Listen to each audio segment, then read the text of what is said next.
Bonjour à tous, Chouchou est là avec nous. Bonjour à tous. Aujourd'hui, on va interviewer Christelle Prévost. Bonjour. Donc Christelle Prévost, c'est la maman de Dylan, un des petits champions qu'on suit, c'était le premier. Qui font partie de l'association Les Messagers d'Espoir, mais qui aussi ont leur association. Ouais. Qui est Petit Ange Dylan. C'est ça. Et je crois qu'on vient d'en parler, on se connaît depuis 8 ans. Parce que par hasard, je sais pas comment que c'est venu, c'est vieux. Et moi j'ai plus tellement de souvenirs. Et Dylan, je crois qu'il avait fait la course avec Georges, les 10 km. Ouais, la première course à la Mésie. Et ce qui nous avait surpris, c'est que votre association n'a pas d'aide du Téléthon. Non. Et malgré cela, vous étiez quand même solidaire pour le Téléthon. Donc on avait trouvé que c'était beau que des gens qui sont confrontés à la maladie pensent aussi aux autres malades. Donc c'est peut-être ça qui a fait qu'on a eu un rapprochement. Enfin, pour nous, c'est normal, on a toujours aidé le Téléthon, même avant Dylan. Oui, mais bon, nous on a trouvé que c'était beau et le contact est passé rapidement. Et c'est peut-être comme ça que les messagers ont pris une telle ampleur, c'est que ça nous a motivés. Belle rencontre. Oui, très belle rencontre, c'est vrai. C'est vrai que tu en as toujours parlé. Oui. C'est vrai en plus. Oui. C'était en plus une belle course, et puis Dylan était heureux à la course. Ouais, et puis il n'était pas poussé par n'importe qui, par Georges. En plus, ouais. Et il y a une photo qu'on voit toujours qui nous a vraiment frappé de marque. Je pense que depuis 10 ans, c'est la plus belle photo. C'est où il est avec Johanna, qui était notre ambassadrice à ce moment-là. Et il y avait un regard entre les deux, un échange, et il était heureux, Dylan. Et c'est une magnifique photo, ça. Oui, quand il est bien entouré. Dylan et les filles. Du coup, comment ça vous est venu de créer cette association, le Petit Ange Dylan? Alors, quand Dylan il est né, on s'est dit, quand on a su la maladie et le handicap de Dylan, on s'est dit on fera tout pour l'aider dans son quotidien, améliorer son quotidien pour qu'il soit beaucoup mieux dans son corps. Et on a cherché qu'est-ce qu'il pouvait y avoir pour l'aider, c'est vrai qu'on ne trouvait pas. Et c'est grâce à une association qu'on a connue, une autre association sur Dieppe, qu'on a connue les thérapies. Et on s'est dit, on va se lancer, on va essayer pour Dylan, et c'est de là qu'on a créé notre association. Il faut savoir que Dylan, comme maladie, je ne sais pas si tu peux nous en parler un petit peu. Oui, Dylan, il a fait un AVC anténatal, donc un accident vasculaire cérébral quand il était dans mon ventre. C'est un caillot de sang qui a bloqué au niveau du cerveau et donc il a manqué d'oxygène, donc son cerveau a été vraiment touché vraiment des deux côtés, il est vraiment très atteint.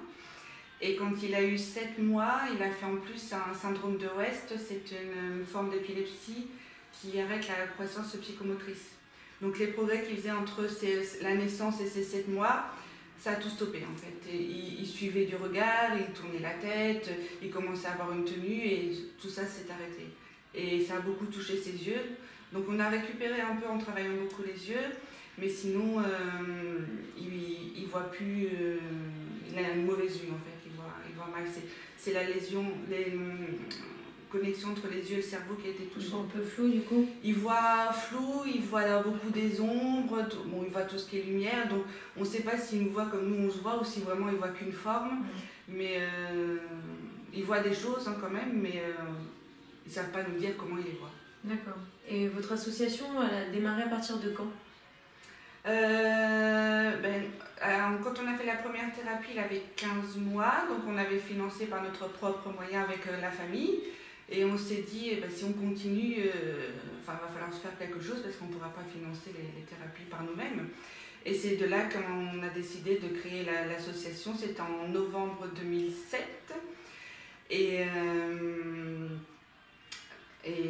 de là, tout est parti. En fait, on s'est dit, il faut trouver les fonds, il faut trouver des financements pour pouvoir financer toutes les thérapies. Donc ça fait très longtemps qu'il y a cette association. Oui, là, ça fait 11 ans. Ouais. 11 ans. Et il vous faut à peu près quelle somme d'argent par année pour faire les thérapies? Alors tout dépend des améliorations de maison, tout dépend des thérapies. Là, c'est vrai qu'on est concentré sur la thérapie en Espagne, la thérapie SMTIS. Il faut compter pour 15 jours de thérapie 1 900 € rien que la thérapie, sans compter le transport, sans compter l'hébergement, sans compter si on fait les attelles sur place, si on fait un corset, si on fait tout ça, c'est en plus. C'est entre 3 500 et 4 000 € à peu près la thérapie, non? Il faut bien compter 3 500 en tout compris, en fait, le logement, tout compris. Vous avez aussi un parrain du coup dans l'association qui vous appuie aussi? Oui, on a un parrain et une marraine, oui. Alexis Dessau et Isabelle Ribeiro, qui, on les a rencontrés grâce aux messagers quand il y a eu la soirée pour les Restos du Cœur. Oui. C'est là que je me suis faufilée et j'ai fait dire un petit bonjour, et puis après on s'est revus une autre fois, et puis bon, c'est là qu'un feeling est passé entre nous. Et c'est vrai qu'ils nous soutiennent beaucoup, ils sont toujours là pour prendre des nouvelles, des petits mots, et ils parlent beaucoup de nous aussi partout où ils passent, et c'est comme ça aussi qu'on a des contacts. Donc là, on a eu un contact sur Dieppe, quelque chose qui va se mettre en place aussi cette année, donc ils nous soutiennent. On fait un petit coucou à Alexis et Isabelle. Oui, on va les voir soit en février à Paris, si on peut se déplacer, ou là on le verra au mois de mars sur Dieppe. Et c'est vrai que c'est important aussi d'avoir un soutien moral aussi. C'est pas qu'un aspect financier aussi. Non, il n'y a pas que les finances. C'est vrai que on a besoin d'un soutien moral et puis de rencontrer d'autres personnes. Et c'est vrai qu'avec Alexis et Isabelle, c'est pas qu'un échange sur Dylan, sur le handicap. Voilà, on peut parler de tout. Et même avec vous les messagers. Comme Ludo dit toujours, c'est vrai que vous êtes notre deuxième famille et c'est vrai qu'on peut parler de tout, de rien, et c'est important aussi. Ouais, et puis les parents, c'est important. On a les jumeaux fantaisistes que vous connaissez. Ouais. Donc c'est important d'avoir des parents, c'est un peu l'âme de l'association aussi. Et on leur fait aussi un petit coucou parce qu'on les adore. Ah bah oui. D'ailleurs, une interview dans pas longtemps aussi. Oui, alors eux, on va les faire certainement au théâtre de Neuchâtel parce qu'ils vont faire un spectacle pour les messagers, pour les 3 enfants. Donc tous les bénéfices seront 3 enfants. On les remercie. Donc ça fait même pas 1 an qu'ils sont dans l'association, ils sont déjà très investis. Pour toi, le handicap dans la société, est-ce qu'il est assez intégré? On en parle beaucoup. Enfin, pour toi, est-ce qu'on en parle beaucoup? Alors, je dirais que pas encore assez en fait. Surtout quand on va en ce moment au niveau de la France, on est très en retard par rapport à d'autres pays. Déjà pour les thérapies, on est obligé d'aller en France, il y en a qui vont en Pologne, et l'Allemagne et la Belgique. L'Espagne aussi.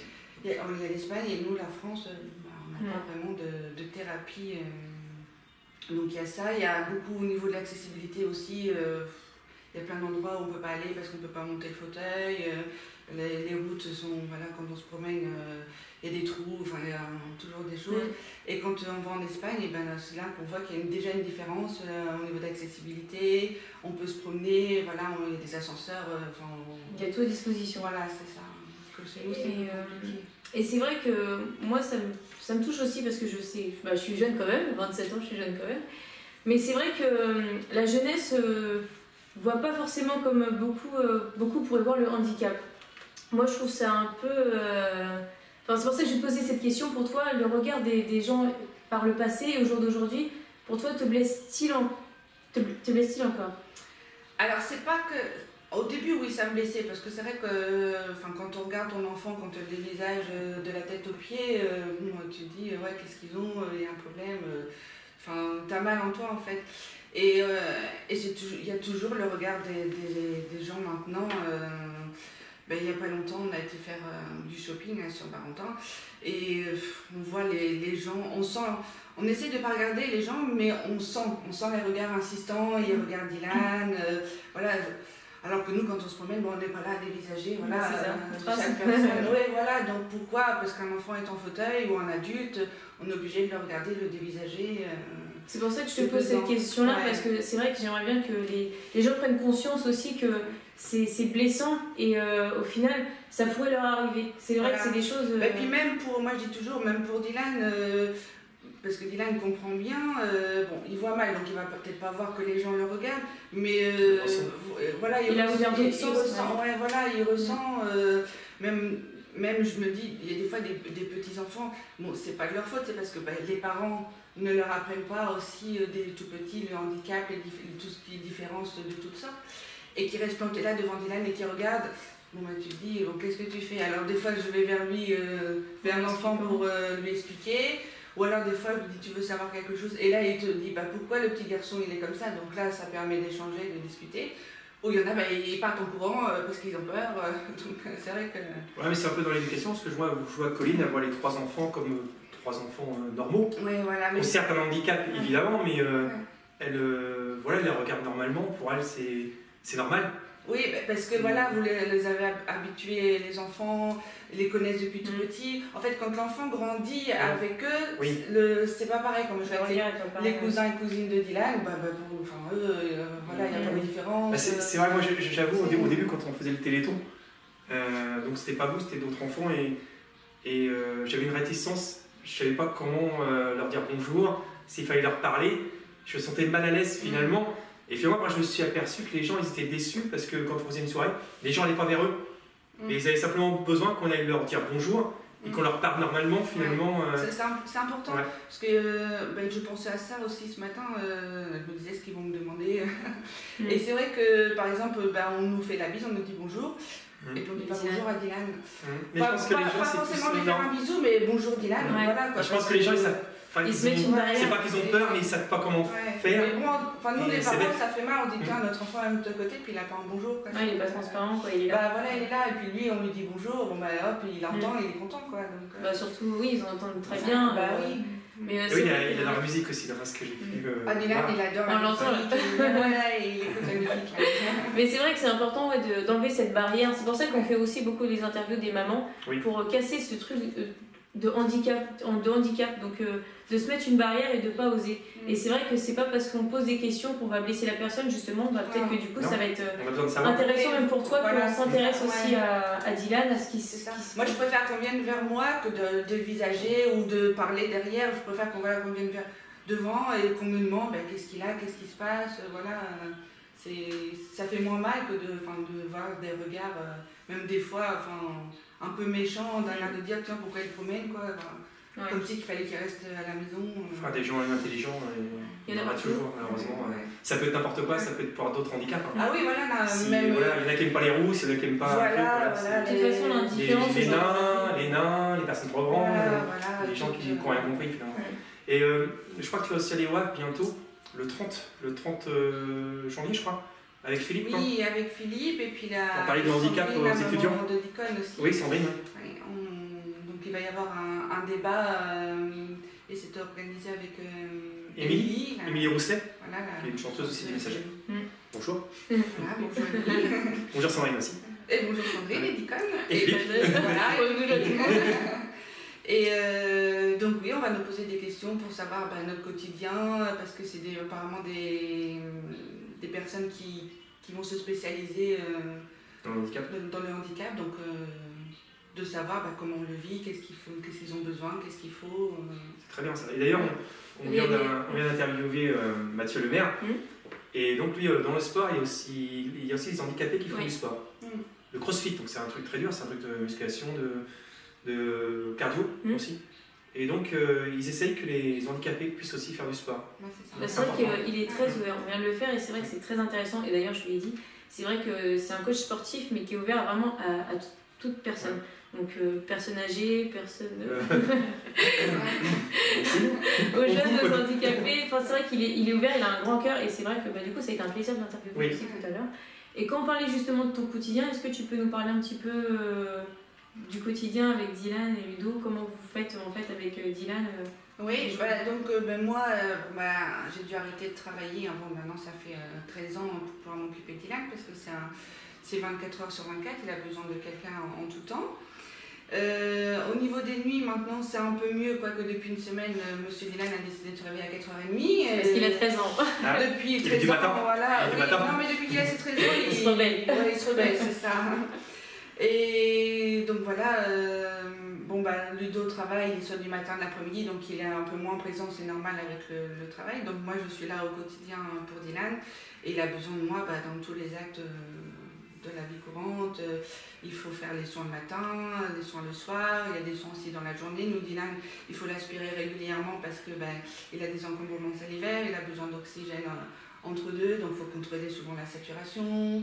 Il faut toujours à l'affût des moindres choses qu'il a besoin. Mais vous êtes aidé aussi par une belle association, Petit Ange Dylan aussi.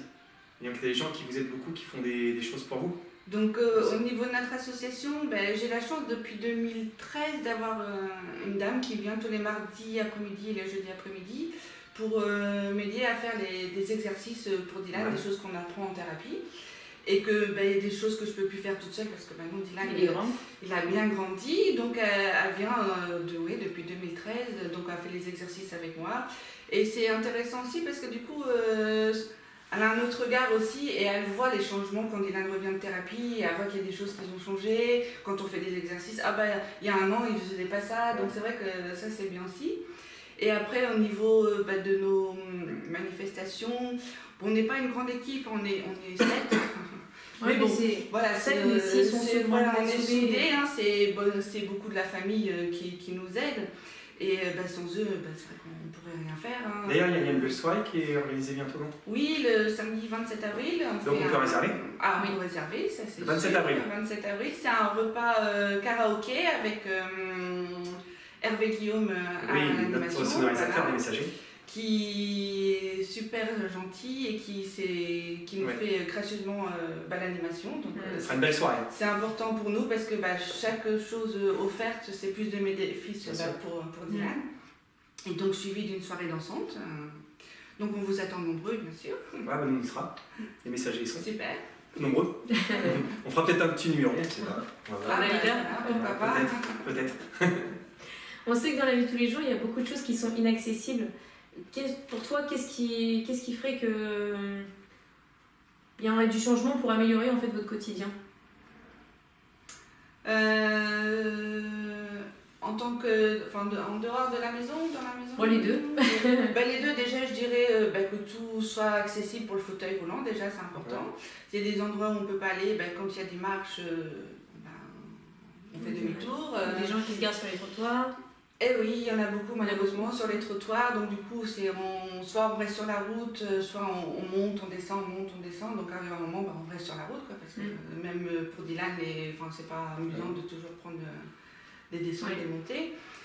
Il y a ça, il y a aussi beaucoup, je vois souvent ces personnes qui utilisent les places réservées pour les personnes handicapées et qui n'ont pas de carte, c'est juste, ils en ont pour 2 minutes à aller chercher quelque chose, mais nous, c'est pas 2 minutes, c'est tout le temps. Et si il y a des places auprès, c'est parce qu'on en a besoin. Surtout qu'il n'y en a pas des masses non plus. Et malheureusement, il n'y a pas beaucoup de place. Donc c'est vrai que sur ça. Moi je voudrais dire que c'est à chaque fois qu'on va voir les familles, que ce soit toi, Ludo, Sandrine ou Julie, on passe toujours des bons moments et c'est toujours des moments de rire. C'est vrai que ça peut paraître bizarre aux gens, c'est que on pourrait penser qu'on est triste. Mais c'est vrai que c'est toujours des bons moments parce que. Il en faut aussi, heureusement. C'est ça triste. Non, et on pense pas à la maladie quand c'est comme ça, c'est vrai. Non, c'est vrai. C'est vrai que ça nous fait une bulle d'air. On parle d'autres choses et ça nous fait du bien. On n'est plus dans le handicap, on n'est plus en train de faire nos activités au quotidien. Et puis nous, ça nous permet de voir les enfants autrement. Aussi. Pour nous, ils sont plus malades. Évidemment, c'est Ces petits bouts de chou qui sont, enfin des bouts de chou, il y en a qui sont grands aussi, qui sont dans un fauteuil, mais attention, il a 13 ans quand même. On les voit avec le regard d'enfants malades, finalement, on les voit dans notre quotidien aussi. Parce que si vous êtes habitué à vivre avec eux, donc du coup. Et voir leur progrès, c'est parce que c'est vrai qu'on voit aussi que des progrès, donc c'est important. C'est vrai qu'il y a eu beaucoup d'évolutions du coup avec Dylan quand même. On a eu beaucoup de changements, c'est vrai que grâce à toutes les thérapies qu'on fait. Donc c'est sûr, c'est pas des. Non, mais c'est important. Il y en a qui pensent que on fait ça, hop, il va marcher. Non, Dylan ne marchera pas. Mais tout ce qu'il peut faire, des petites choses par lui-même. Avant, il était comme ça. Maintenant, il est relâché, il ouvre les bras, les mains. On peut lui mettre des choses dans les mains. Il est plus détendu. Enfin, il comprend. Ça c'est important. Quand il est tout petit, on voyait qu'il comprenait pas, mais à force de travailler, de lui expliquer les choses, toujours sur lui parce que il faut, parce que sinon si on laisse de côté, c'est pas comme ça qu'il va apprendre. Et maintenant on sait qu'il comprend. Pendant 4 ans, bien 4 ans, j'essaie d'apprendre le oui tu regardes en haut, le non tu regardes en bas. Il fait. Donc il faut toujours des codes, des petits codes pour se faire comprendre. C'est important aussi qu'il puisse, même rien que par exemple son yaourt, de pouvoir choisir s'il veut fraise ou abricot, de montrer. Déjà, c'est plein de petites choses, mais qui font qu'il a fait beaucoup de progrès depuis maintenant 13 ans en fait. Et c'est vrai que disait Fifi souvent, c'est que vous êtes des parents courage ou des mamans courage. Enfin, c'est vrai qu'il dit souvent ça. Mm. Et c'est vrai que on a beaucoup remarqué que c'est vrai que vous prenez tout sur vous, vous êtes courageux, vous êtes plein de générosité, plein d'amour. Et c'est vrai qu'on aimerait bien vous féliciter pour... vous vous plaignez jamais. Et c'est vrai que c'est ça qui est impressionnant, c'est que vous faites tout à fond, vous faites rien paraître et vous êtes toujours là. C'est impressionnant. C'est ce qu'on dit, parce que les gens ils disent souvent oui, les messagers, c'est des merveilleux, faites des choses... Mais non, finalement, ce qu'on fait... déjà, on le fait parce qu'on aime le faire. Mm. Et puis parce qu'on est heureux d'être ensemble aussi, tous. C'est ça. Et c'est vrai que vous nous donnez beaucoup plus, finalement. Parce que c'est vrai que quand on voit votre quotidien, il n'est pas facile, vous ne plaignez jamais. Alors que nous, voilà, pour un petit rhume, on a un peu de stress, on a tendance à se plaindre. Donc ça vous permet toute l'année de relativiser un petit peu ça et puis peut-être d'être un peu plus heureux finalement des petits bonheurs qu'on peut avoir tous les jours. C'est gentil, mais bon, c'est vrai que nous, en tant que parents, pour nous, c'est normal. En fait, on ne se sent pas exceptionnel, c'est juste... On devrait avoir des moments difficiles. On élève notre enfant, en fait, voilà, c'est pour nous... mais bon, c'est vrai que le quotidien n'est pas facile tous les jours, hein, surtout quand Dylan... il est en période de crise où il crie tout le temps, donc ça, c'est vrai que c'est difficile.